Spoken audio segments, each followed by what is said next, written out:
Good morning, student. I am Mrs. Zainab, Assistant Teacher of Home Science from GHS परवेज़ाबाद। आज मैं आप सभी को गृह विज्ञान होम साइंस क्लास 10th का सेकेंड चैप्टर का नेक्स्ट टॉपिक बैंक में विभिन्न प्रकार के जमा खाते के बारे में पढ़ाऊंगी। इसमें कई प्रकार के खाते हैं कि आप किस तरीके से बचत कर सकते हैं खातों के द्वारा। तो सबसे पहला है चालू खाता जिसे हम क्या कहते हैं, करंट अकाउंट। इसमें क्या होता है, बैंक द्वारा अपने ग्राहकों को एक अन्य प्रकार की जमा योजना की भी सुविधा प्रदान की जाती है। ये योजना है चालू खाता योजना, जिसे हम करंट अकाउंट कहते हैं। यह योजना सामान्य रूप से व्यापारियों के लिए हितकर होती है। पारिवारिक बचतों के लिए यह खाता उपयुक्त नहीं माना जाता है, क्योंकि ये खाता जो है ज़्यादातर बिजनेसमैन जो लोग होते हैं, व्यापारी होते हैं, वो खुलवाते हैं। पर परिवार के लिए, पारिवारिक बचत के लिए ये खाता नहीं खोला जाता, क्योंकि इसमें एक लिमिटेशन होती है। इसमें क्या होता है कि इस खाते में रुपया जमा करने तथा निकालने की पूर्ण छूट होती है। खाताधारी दिन में चाहे जितनी बार अपने खाते में जमा धन को निकाल सकता है। इस खाते में से केवल चेक द्वारा ही धन निकाला जा सकता है। तो ये खाता जो है बिजनेसमैन, व्यापारी जो होते हैं वो खुलवाते हैं। ये पारिवारिक बचत के लिए अच्छा खाता नहीं होता है, इसलिए इसे करंट अकाउंट कहते हैं। जिसमें बिजनेसमैन जो होते हैं, व्यापारी होते हैं, वो जितनी बार चाहे दिन भर में आप वो पैसा निकाल सकते हैं और उसे जमा कर सकते हैं। ऐसे एक सीमा होती है कि आप महीने में इतनी बार ही पैसा निकाल सकते हैं या कर सकते हैं। तो इसमें ये है आपका पहला चालू खाता। दूसरा आता है आपका बचत खाता। बचत खाते में क्या है आपका, इसमें रुपया जमा करने में केवल एक ही प्रतिबंध है, एक माह में अधिक से अधिक 2 बार ही पैसा निकाल सकते हैं, जिसे हम सेविंग अकाउंट कहते हैं। ज़्यादातर लोग इसी अकाउंट को खुलवाते हैं, बचत खाता। जैसे कि हमारा आपका जो भी खुला है स्कूल की तरफ से भी, वो सेविंग अकाउंट होता है। इसमें क्या होता है कि माह में एक से अधिक 2 बार ही हम पैसा निकाल सकते हैं। इसमें माता पिता अपने बालकों के नाम भी संरक्षक के रूप में खाता खोल सकते हैं। इस खाते में रुपया निकालते समय कम से कम 500 रुपये खाते में अवश्य छोड़ देने चाहिए, जिससे यह खाता बंद ना हो जाए। तो ये खाता आप सभी जानते हो, आप लोगों ने खुलवाया भी होगा अभी स्कूल स्कॉलरशिप के लिए। इसमें क्या होता है, हम 500 रुपये देकर खाता खुलवाते हैं, पर महीने में ज़्यादा से ज़्यादा हम 2 बार ही पैसा निकाल सकते हैं, उससे ज़्यादा हम पैसा नहीं निकाल सकते हैं। और 500 रुपये पर ही खाता खुलता है। हमें 500 रुपये छोड़कर ही, अगर जितना भी पैसा अगर हमें निकालना हो तो अपने बैंक अकाउंट में हमें 500 रुपये छोड़ने होते हैं, जिससे कि हमारा खाता बंद ना हो। उसके बाद खुलने के बाद हमें क्या होता है, 500 रुपये देकर हम अपना आधार कार्ड और सारे चीज़ें देकर, जो भी मांगते हैं उसको देकर हम खाता खुलवाते हैं। जिसके बाद हमें एक पासबुक मिलती है, जिसमें कि हमें जमा की गई और निकाली गई धनराशि का ब्यौरा जो होता है उसी हमारे पासबुक में होता है। तो ये बचत खाता हो गया, सेविंग अकाउंट, जो सबसे अच्छा पारिवारिक बचत साधन होता है। इसी अकाउंट को लोग खुलवाते हैं, जिससे कि अपनी जमा की गई पूंजी रख सके और आगे उसका लाभ उठा सकें। तो ये 2 प्रकार के खाते हो गए। अब आता है तीसरा खाता हमारा, निश्चित अवधि जमा खाता।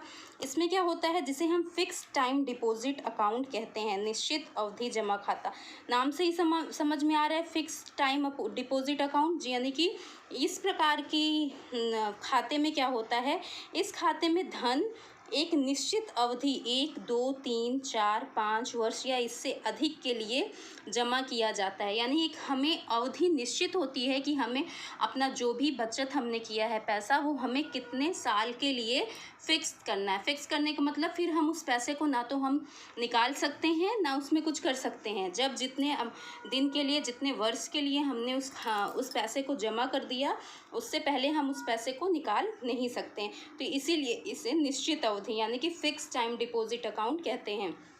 इसमें क्या होता है, इसमें ब्याज की दर बचत खाते की अपेक्षा अधिक होती है। इसलिए अधिक होती है क्योंकि बचत खाते में हम महीने में 2 बार पैसा निकाल सकते हैं, पर इसमें फ़िक्स टाइम डिपॉजिट में क्या होता है कि ये 1, 2, 3, 4 जितने भी साल के लिए फ़िक्स्ड होता है, उसमें हम पैसा नहीं निकाल सकते हैं। और फिर उसी पैसे को क्या करती है, उसी पैसे को सरकार जो होती है अपने किसी भी कार्य में उस पैसे का इन्वेस्ट करती है। उसके बाद जो सरकार ने लिया है, सरकार अपने काम में लगाती है। इसलिए इस खाते में जो भी पैसा जमा होता है उस पे ब्याज की दर सब बहुत अधिक अच्छी होती है, जो ब्याज ज़्यादा मिलता है। जैसे कि यहाँ पे दिया हुआ है, ब्याज की दर रिजर्व बैंक द्वारा परिवर्तनीय है। इस खाते का धन प्रायः निश्चित अवधि समाप्त होने पर वापस ले लिया जाता है। जितने भी साल के लिए आप जमा कराएंगे उतने वर्ष के बाद आपको उसका पैसा ब्याज के साथ दे दिया जाता है। तो इस प्रकार का खाता हमारा निश्चित अवधि जमा खाता होता है। चौथा है जनता जमा खाता। जनता जमा खाता जिसे हम क्या कहेंगे, जनता डिपॉजिट अकाउंट। इस अकाउंट में क्या होता है, जो व्यक्ति इस योजना से लाभ उठाना चाहता है उसे बैंक अपना ताला लगाकर एक डिब्बा देता है, जिसमें रुपए पैसे डालने के लिए एक लंबा कटाव खुला होता है। जैसे आप लोग गुल्लक जानते ही होंगे। तो ये जनता डिपॉजिट अकाउंट में क्या होता है, अगर हमें खुलवाना होता है तो बैंक हमें एक डब्बा देता है जिसमें पैसे डालने के लिए एक कटाव होता है लंबा सा, जिसमें से हम अपना पैसा डाल सकें। तो इसमें जब रुपया, अठन्नी, चवन्नी आदि डाल दी जाती, जो भी आपका पैसा बचता है उसमें डाल दिया जाता है, तो वह बिना ताला खोले नहीं निकाला जा सकता। जैसे कि गुल्लक होता है जो हम फोड़ने पे निकालते हैं, अब ताले वाले भी गुल्लक आते हैं। तो इसमें जो भी हमारा पैसा सेव हो रहा है, बच रहा है, चाहे वो अठन्नी, चवन्नी, कितने भी रुपए हों, वो उसमें डालते जाते हैं।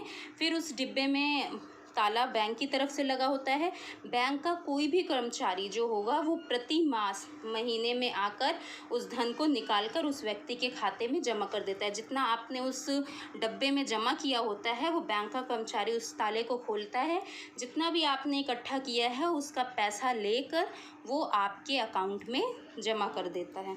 फिर पांचवा आता है गृह बचत खाता। गृह बचत खाता भी आपका इसी तरह होता है, होम सेविंग अकाउंट। इस योजना में भी यही है कि इस योजना से लाभ उठाने वाले व्यक्ति को बैंक ताला लगा हुआ डिब्बा देता है, जिसमें रुपए पैसे डालने के लिए स्थान बना होता है। एक बार डाला गया धन बिना ताला खोले नहीं निकाला जा सकता। बैंक का कोई भी कर्मचारी प्रति सप्ताह या प्रति मास आकर धन निकालकर बैंक में जमा कर देता है। यह योजना बच्चों के लिए विशेष लाभदायक होती है। इस योजना से बच्चे अपने जेब खर्च से बचत करना सीखते हैं।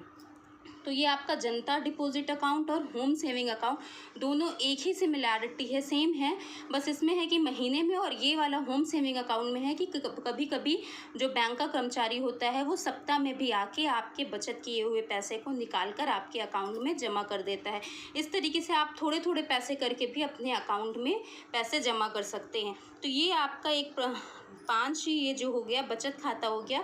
जैसे कि बताया है आय, व्यय और बचत। आय जो आप पैसा कमाते हैं, उसके बाद जो इन्वेस्ट करते हैं, उसके बाद हमें जो बचत होती है तो हम किस तरीके से अकाउंट खुलाकर अपने आगे की उसके लिए हम आगे की कुछ भी जिम्मेदारी हो, चाहे आगे आने वाली आकस्मिक दुर्घटनाएं हो, किसी भी चीज़ के लिए हम आगे के लिए पैसा सेव कर सकें, जो कि हमें अपने फ्यूचर यानी कि भविष्य में काम देता है।